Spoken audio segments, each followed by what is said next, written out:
Au nom d'Allah, le tout miséricordieux, très miséricordieux, et bienvenue, chers téléspectateurs, à votre dernier épisode de votre émission La table du pèlerinage.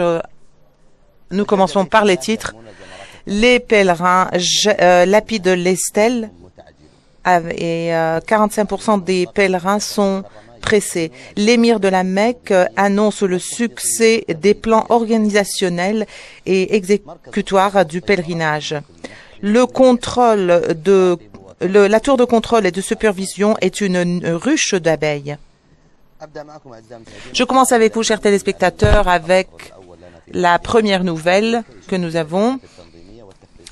L'émir de la Mecque annonce et déclare le succès des plans mis en place pour la saison du pèlerinage de cette année. L'émir a adressé ses remerciements aux serviteurs des lieux saints et aux princes héritiers, que Dieu les protège, pour leur suivi de toutes les affaires du pèlerinage et leur soutien infaillible afin de faciliter le mouvement et les services des pèlerins.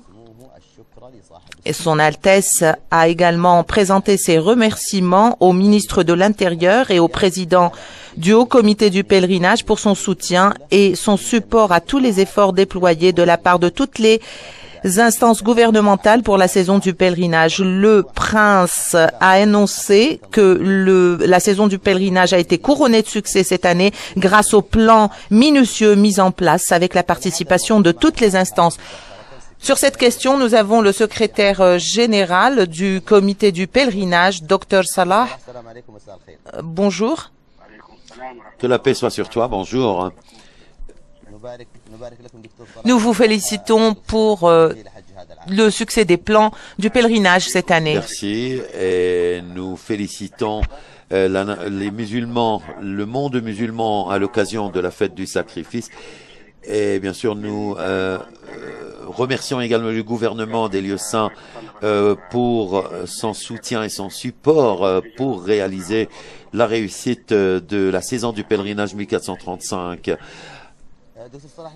Docteur Salah, si je vous pose la question de savoir, est-ce que le comité du pèlerinage est un comité qui fait partie également du Haut Comité du pèlerinage?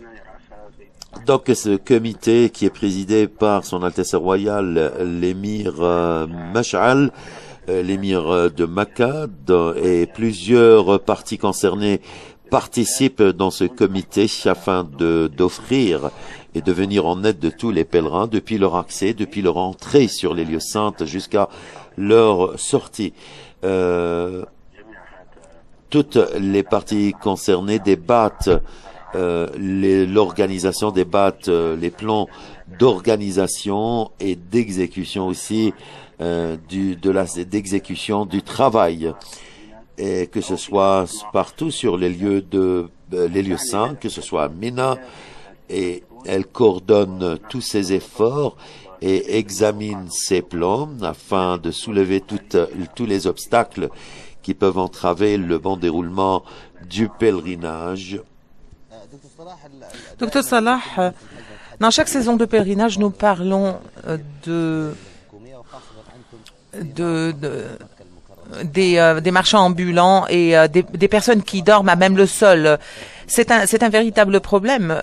Comment vous avez pu traiter avec ce phénomène? Donc c'est un phénomène, comme vous avez dit, c'est un phénomène négatif qui a un grand impact négatif sur le bon déroulement du pèlerinage et sur les pèlerins qui viennent de l'extérieur.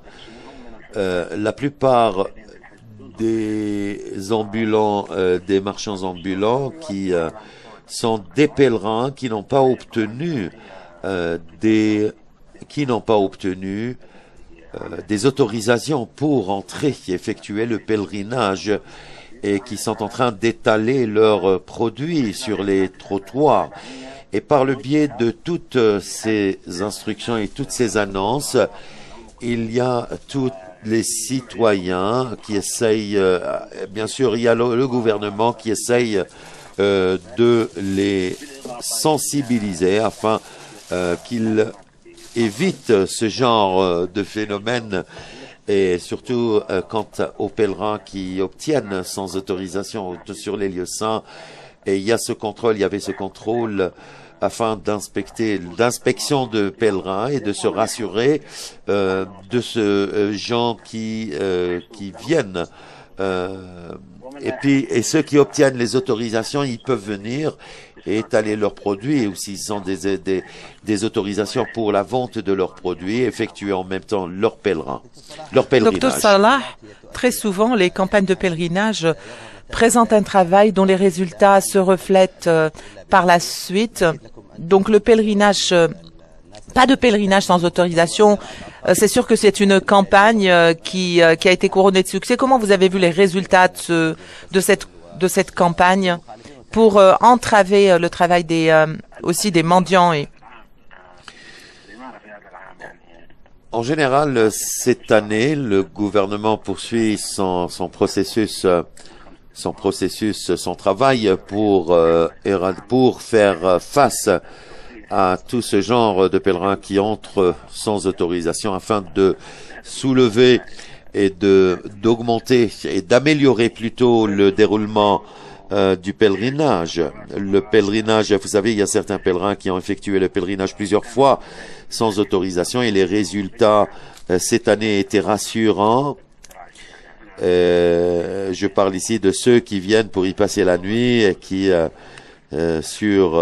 partout dehors sans avoir toutes les commodités nécessaires pour séjourner. Cette année, il y a une amélioration remarquable par rapport à l'année dernière, et je suis sûr, grâce à la volonté de Dieu, permettez-moi de poser une dernière question. Qu'en est-il concernant la période après le pèlerinage? Quels sont vos plans? Quels sont vos plans de nettoyage des lieux et de réorganisation des lieux également?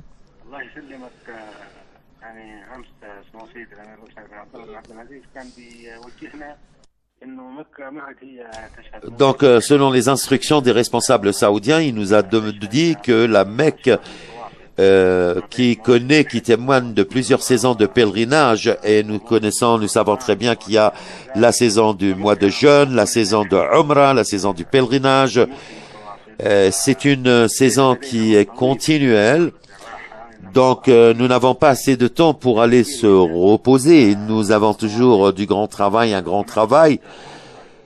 Il y a des efforts qui doivent être fournis et déployés pour venir en aide de tous les pèlerins.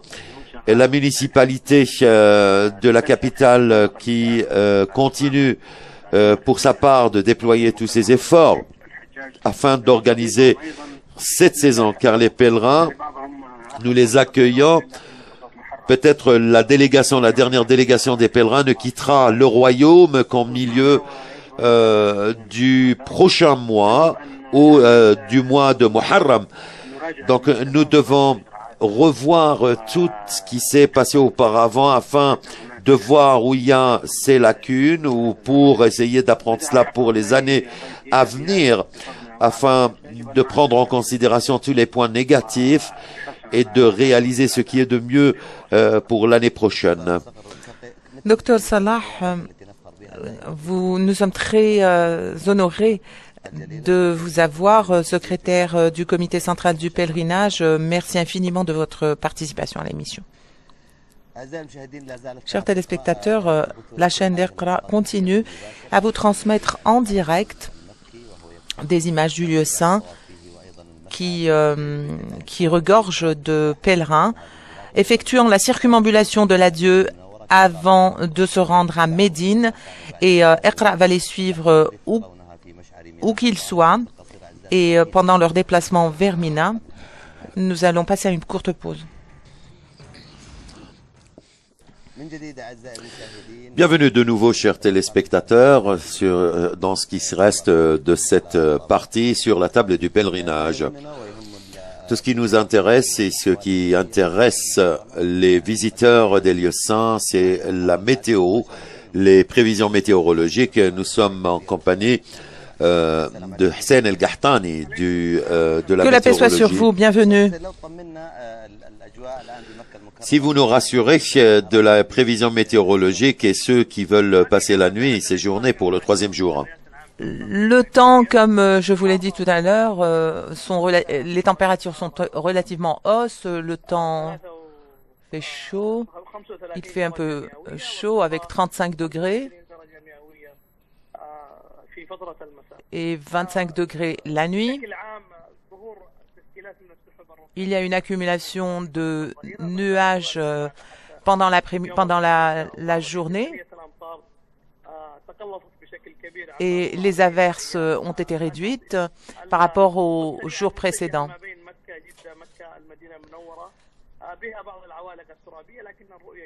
La vision est claire et la circulation est fluide en fonction des plans mis en place. Si je vous pose la question, Monsieur Hussein, que les pèlerins maintenant se rendent vers la Maison Sainte, est-ce que vous pouvez nous donner un aperçu sur la météo pour ce soir et demain? Comme je viens de vous dire, les températures sont normales et varient de 25 à 26 degrés durant la nuit. Et les températures tombent durant la nuit. De manière générale, le temps fait bon. Il n'y a pas d'urgence à mentionner. Aujourd'hui, nous avons juste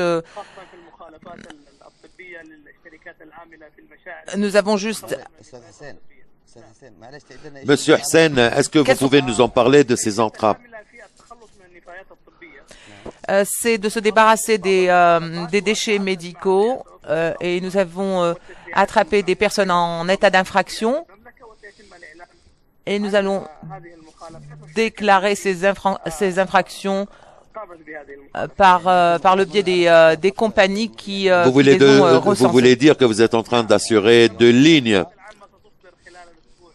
Oui, la direction générale va mettre en place son plan final durant les jours à venir et va divulguer quels sont les endroits qui nécessitent une étude approfondie pour les années à venir, pour les prochaines saisons de pèlerinage. Vous vous basez sur des lectures de la direction générale à Jeddah ou vous avez également des centres sur les lieux saints? Cette année, la direction a mis en place des équipes pour mesurer le taux de pollution dans les endroits. Il y a également des tournées d'inspection. La direction les effectue et rend visite aux compagnies pour recenser les différentes infractions qui apparaissent. Et la direction a également un rôle à jouer dans le secteur environnemental. Monsieur Hussein El-Gahtani, le porte-parole officiel de la présidence générale des prévisions météorologiques et de la préservation de l'environnement. Chers téléspectateurs, maintenant, nous allons tout de suite partir et lire certains articles sur les médias et le pèlerinage où c'est une image. Si l'image était avec 1000 mots, donc l'image du pèlerinage est avec 1000 articles dans certains groupements ou rassemblements humains. L'image, bien sûr, s'empare de la part du lion, s'entaille de la part du lion qu'en ce qui concerne le championnat et dépasse son importance après le choix de d'autres médias pour parler après ce championnat. Il parle également du pèlerinage qui est considéré le grand rassemblement de cette saison de pèlerinage. Nous sommes en compagnie de l'écrivain Hatem. Oui, bonsoir, que la paix soit sur vous. Bienvenue dans cette émission sur la table du pèlerinage.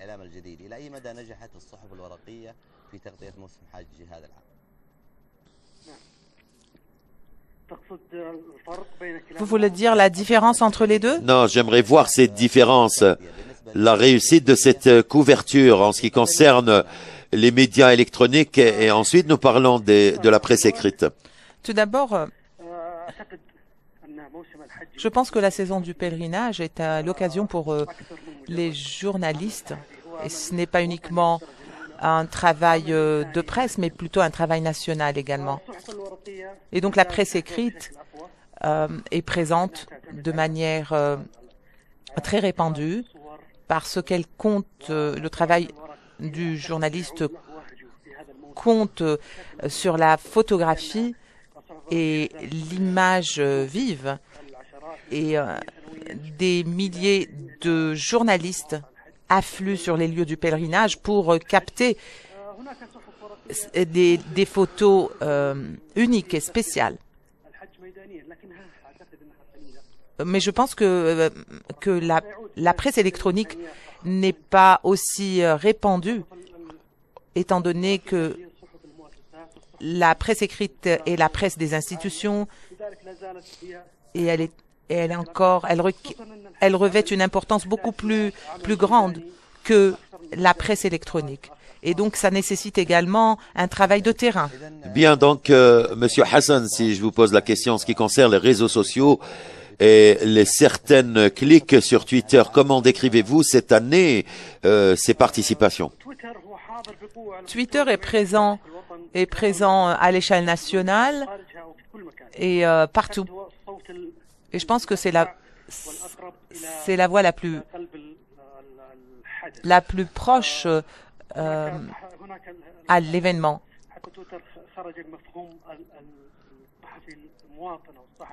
Twitter a mis en place un concept qui est le journaliste national. Et ce journaliste qui couvre la saison du pèlerinage peut transmettre une image ou un événement quelconque et transmettre une information d'encombrement dans un lieu quelconque. Donc, c'est vraiment un outil très important. Twitter est un outil d'expansion très important pour l'information et qui laisse un impact sur l'esprit Bien, Monsieur Hassan, nous savons très bien que le ministère de la Culture et de l'Information, qui accueille plusieurs agences de presse de l'extérieur, et que le terrain connaît la présence de plusieurs médias qui couvrent la saison du pèlerinage. Mais certainement, il y a cette compétitivité, cette compétition entre comment diffuser l'image, le son, et comme nous voyons. Donc, cette compétition est pour l'intérêt, cette concurrence est pour l'intérêt de ces médias. Oui. Le journaliste saoudien considère que c'est une concurrence et que c'est un travail national et il essaye de présenter une image honorable et transparente à travers son travail. Parce que vous êtes en train de couvrir un événement qui regroupe 3 millions de personnes. Donc, c'est l'occasion vraiment pour le journaliste saoudien de faire son travail convenablement.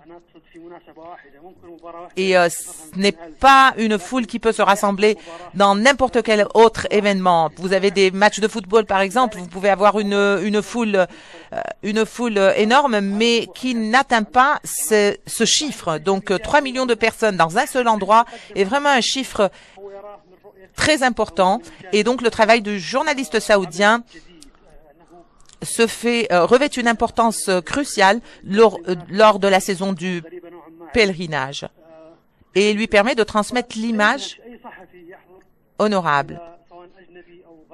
Les journalistes qui sont présents, qu'ils soient occidentaux ou asiatiques ou autres, vont également voir le volume des services présentés aux pèlerins et la coopération qui a lieu sur ce lieu. Et vous allez ressentir également, ils vont ressentir la spiritualité de l'endroit.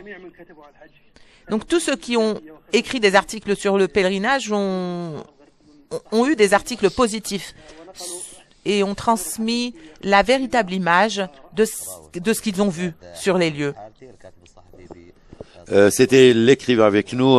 Je vous remercie pour votre présence avec nous. Une petite pause, chers téléspectateurs. Ensuite, de retour à vous. Restez avec nous. De nouveau, chers téléspectateurs, bienvenue pour le reste de cet épisode de l'émission La Table du Pèlerinage. Les jeunes saoudiens deviennent professionnels pour présenter les meilleurs services aux pèlerins durant la saison du pèlerinage, que ce soit dans le domaine de porter des valises ou de les loger ou de les accompagner à leur logement. Et ces jeunes se disent très fiers du travail qu'ils accomplissent durant la saison du pèlerinage. Nous avons parlé au directeur de l'hôtellerie, Monsieur Assad Jassem. Bonsoir. Que la paix soit sur toi. Bonsoir. Que Dieu te bénisse. La saison du pèlerinage en Arabie Saoudite et surtout à la Mecque revêt une importance cruciale parmi les jeunes car ils se disent fiers de présenter les services aux pèlerins. Donc, quels sont les services présentés? Est-ce que vous pouvez nous parler de cela, comme les aider à porter leurs valises et les loger dans leur logement? Donc, nous vous remercions pour tous ces travaux et le travaux de l'hôtellerie et du tourisme sur la Mecque. Ils demandent beaucoup de choses.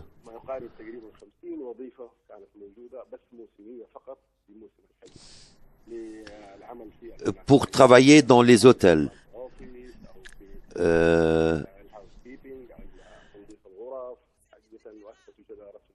Tout est au service des pèlerins. Et puis également comment ils font ces travaux à l'intérieur des hôtels et venir en aide. Et nous devons être de vrais prestataires pour cette aide au service des pèlerins, pour les pèlerins en entier. Nous devons avoir tous ces préparatifs pour accueillir cet afflux très important de pèlerins. C'est un rassemblement qui nous démontre que tous les pèlerins sont en train de cohabiter ensemble sur ces sites, ces lieux saints. Nous essayons aussi d'être à la hauteur de ces services, que ce soit pour offrir le nécessaire, ce qui permet aux pèlerins de séjourner sur ces lieux saints. Concernant les salaires et les forfaits que vous payez, est-ce qu'ils sont alléchants? Oui, donc les salaires sont au service des pèlerins aussi. Et vous savez, c'est le salaire de base que nous offrons à ces employés qui travaillent dans l'hôtellerie ou ceux qui travaillent dans les différents sites afin d'offrir et de donner ce qu'il faut aux pèlerins comme aide.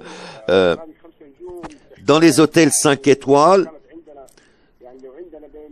comme vous savez, donc il y a plus de 100 postes vacants qui est nécessaire afin de mettre des cadres qui sont à la hauteur afin qu'ils puissent occuper ces postes et répondre aux besoins de cette infrastructure ou de cette situation. Donc ils doivent vivre avec le pèlerin, comment lui offrir tout le nécessaire. Et les gens qui sont en train de travailler dans ces grands hôtels, ils doivent répondre à la qualité de la profession qui sont sur place. Donc, ils sont sur place pour offrir. Monsieur Assad, est-ce que vous avez des statistiques concernant les professions que vous présentez par le biais de la formation technique? En ce qui concerne le niveau du pèlerinage, vous voulez dire? Oui, pendant la saison du pèlerinage en particulier. Pour nous, pour ce qui est de ces professions, de ces postes, s'il y a plus de 50 postes vacants par exemple, nous essayons de voir que les hôtels, nous avons mis un accord, il y avait un accord avec les hôtels afin d'essayer de répondre à leurs besoins en ce qui concerne les postes et les professions qui sont au sein de ces hôtels. En ce qui concerne les travaux, donc si la main-d'œuvre ne répond pas aux critères des hôtels de 5 étoiles, nous essayons de voir d'autres solutions afin de ramener une bonne main-d'œuvre. Donc nous remercions Dieu également qu'il y a ces pensions et ces hôtels qui sont autour de la cité de lieux saints ou qui sont autour de la maison sainte.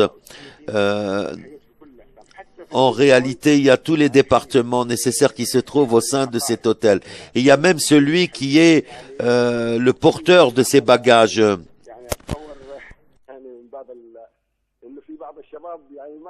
Billboy, des billboys, donc qui sont dans les hôtels afin qu'ils puissent. Il y a une réserve, oui, les gens hésitent à entreprendre ce genre de profession. Donc, s'il veut plus vite. Il y a certains étudiants qui ne sont pas satisfaits. Il dit comment tu veux que je travaille un billboy. Donc après une année, ensuite il sort. Vous voyez qu'il y a toujours le contrat. Moi je lui dis que non, le contrat tu peux pas transférer vers une autre. Merci, Monsieur Asad Gassem, que Dieu vous protège, responsable du programme de l'hôtellerie et du tourisme à l'Institution de formation professionnelle et technique.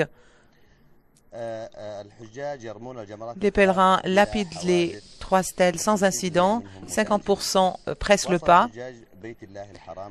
Les pèlerins sont arrivés au 2e jour de l'ensoleillement. On continue à effectuer leur rituel. Et pour ceux qui pressent le pas, ils ont également effectué leur pèlerinage dans le cadre de tous les services mis en place par les autorités saoudiennes. 50% des pèlerins pressent le pas selon des statistiques et une étude entreprise par la direction des statistiques à la Mecque, et ce pourcentage a été divulgué basé sur le nombre des pèlerins présents sur les lieux de la lapidation des stèles. Sur cette question, nous avons l'agent du ministère de Transport au pèlerinage, Monsieur Souheil Sabar. Bonsoir. Que la paix soit sur toi. Bonsoir et bonne fête à vous et à vous les téléspectateurs. Comment est-ce que vous qualifiez les plans mis en place concernant le transport des pèlerins et son impact sur les services présentés aux pèlerins? Tout d'abord, nous remercions Dieu pour cette saison de pèlerinage qui a été couronnée de succès. Tous les plans de travail et les plans d'action, et surtout quand il s'agit du déferlement, quand je parle du déferlement de Mina demain, s'est déroulé d'une manière très positive. Et il y a cette harmonisation entre toutes les agences, que ce soit la civile défense, la police. Les résultats de cette saison de pèlerinage sont des résultats très positifs, et nous souhaitons également que le restant des pèlerins qui vont séjourner cette nuit à Mina retournent chez eux sains et saufs. L'agent du ministère du pèlerinage pour le transport et des projets au lieu saint. Merci de votre présence. À la fin de cette émission, nous louange à Allah pour nous avoir accordé l'islam, pour nous avoir également accordé la stabilité et la sécurité dans ce pays, et nos remerciements et nos vœux de bonne fête aux serviteurs des lieux saints qui n'a pas lésiné en moyens pour venir au service des musulmans Et nos remerciements s'adressent également à toute l'équipe de travail qui n'ont pas lésiné en moyens également pour travailler avec nous tout au long de cette saison. Merci à Iqra qui nous a permis d'être avec nous et de vous transmettre l'image sur les lieux saints. Merci, chers téléspectateurs, de nous avoir suivis et de nous être restés fidèles. Et que Dieu vous protège et vous bénisse. Que la paix soit sur vous.